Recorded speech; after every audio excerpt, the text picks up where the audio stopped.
Hi everyone and welcome to the Timeless History channel with me, Derek aka Sal, the Omega Enthusiast. It appears that my viewers have great interest in my past videos reviewing other brand name watches. So it's a good time to upload episode 3 where I will present 8 more vintage watches you can consider adding to your collection. If you enjoy watching this episode, I'll leave links to the previous 2 episodes in the description box below so you can watch them afterward. So without further ado, let's get started with this episode.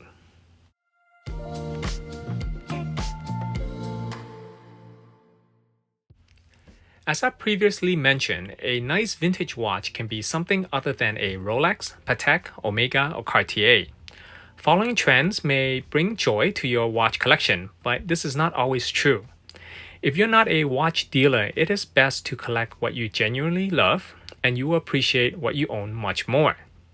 The first watch is a late 1930s Bulova Rite time, spelled as R-I-T-E instead of R-I-G-H-T. It's a watch that I've admired for a long time. Bulova is an American watch manufacturer found in 1875, but it has been owned by Citizen Watch Company since 2008. Bulova is known for its quality and beautiful Art Deco timepieces, but it is probably best known for its Accutron watches. I should also mention that they have their own in-house movement, and the majority of Bulova watches are affordable.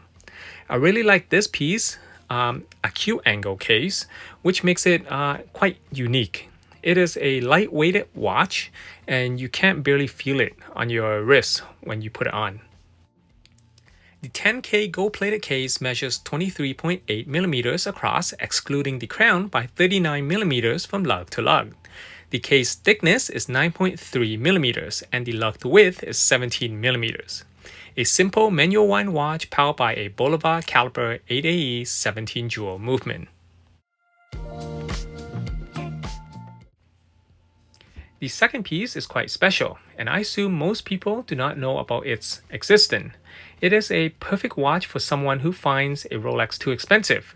Consider this late 1950s Rolex Tudor Prince automatic watch. That's correct. It is a double-sign dial, and if I am correct, it was exclusively sold in the American market. It is a Tudor watch with the unique Rolex name and logo printed on the dial. A quick look or someone new to this hobby will assume it is a Rolex watch. I am quite fortunate to own this piece with its original box and paper. The 10K gold-filled case measures 35 millimeters across, excluding the crown, by 42.7 millimeters from lug to lug. The case thickness is 11.3 millimeters, including the acrylic crystal, and the lug width is 17 millimeters. Unscrew the back, and inside is an automatic movement on the Tudor caliber 1411, which is like a smaller version of a caliber 390 movement. It's a great looking timepiece with those attractive case lugs.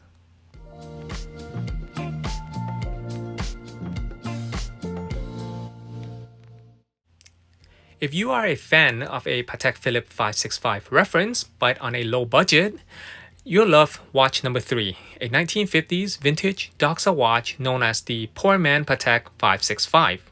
For a tiny fraction of the price of a Patek 565, you can purchase this attractive Doxa 565 automatic. Doxa, a Swiss watch company found in 1889, still offers stunning watches today. Initially, I was not too fond of the 565 case design because the lugs needed a separate entity from the bezel. But as time passed, I started to appreciate how the case looked. The case measures 35 millimeters across, excluding the crown, by 43.3 millimeters from lug to lug. The case lug width is 18 millimeters wide, and the case thickness is 11 millimeters, including the acrylic crystal. The automatic movement inside this watch is a Doxa caliber 1490.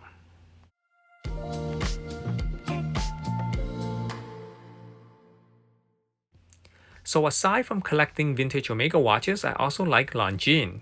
Watch number 4 is a 1953 Longines Automatic watch under reference 6536-1. Like vintage Omegas, there are countless Longines references and dial variation to choose from. I really like the case design and the brigade with arrow combination hour markers on the dial of this watch. One thing I look for when I buy a watch is that it is acceptable if the dial on a vintage watch is in excellent or well-aged condition. Original Longines crown can be difficult to obtain, so purchasing one with the correct original crown is important. Similar to an Omega watch, not all Longines crowns are signed. This watch case dimension measures 35mm across, excluding the crown, by 43.5mm from lug to lug. The case thickness, including the acrylic crystal, is 11.8mm. And it takes an 18mm watch strap. The automatic movement inside this piece is a Longines 19AS caliber. It is difficult to believe that a vintage watch can appear almost like new after several decades. Believe it or not, plenty of vintage watches have been put away for so long that the original owners forgot about them. These are the watches that collectors and dealers sometimes refer to as new old stock, but are they really new? They are not, which is why this term can be misleading and controversial. So it is best to describe one of these watches, like this 1962 Certina watch I have here, as in immaculate condition instead of new old stock. This Certina, which has a similar case design to the Longines, measures 35.5mm across, excluding the crown, by 42mm from lug to lug. The case thickness is 9mm and the case lug width is 18mm. The manual wind movement is a Certina caliber 28.10 with 17 jewels. You know this watch has been put away for so long when it still retains its original strap and price tag, where the strap appears to be unworn. Not to mention that Certina has been in business since 1888.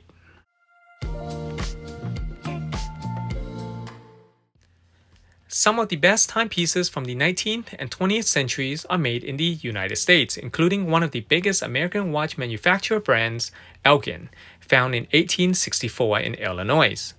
Watch number 6 is a 1950s Elgin Shockmaster under reference 5918. According to the Elgin Watch website, the first known date of sale for this watch is May 20th, 1953. There are countless variety of affordable Elgin watches on the market. The stainless steel case measures 33.3mm across, excluding the crown, by 40.3mm from lug to lug. The case thickness is 10.7mm, including the crystal. Even though the case lug width measures 17.5mm, a 17 or 18mm strap will fit perfectly. The manual wind movement is in Elgin caliber 629 with 17 jewels. There are many Elgin watch collectors. Are you one of them? If you like vintage Hoya watches, you'll probably like Baylor watches as well, since the two companies are usually co-branded with the Hoya and Baylor names throughout the 1950s and into the 1960s, as Hoya produced watches under the Baylor name. Baylor is an American watch brand found in Texas in 1924.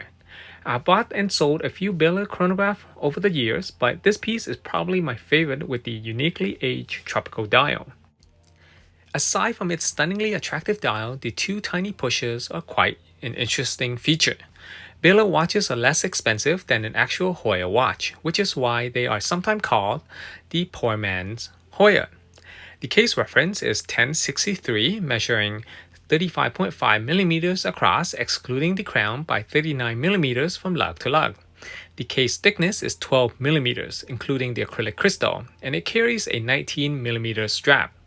The two-register manual wind chronograph movement is a Venus caliber 210. We know great watches come from the North American and European continents.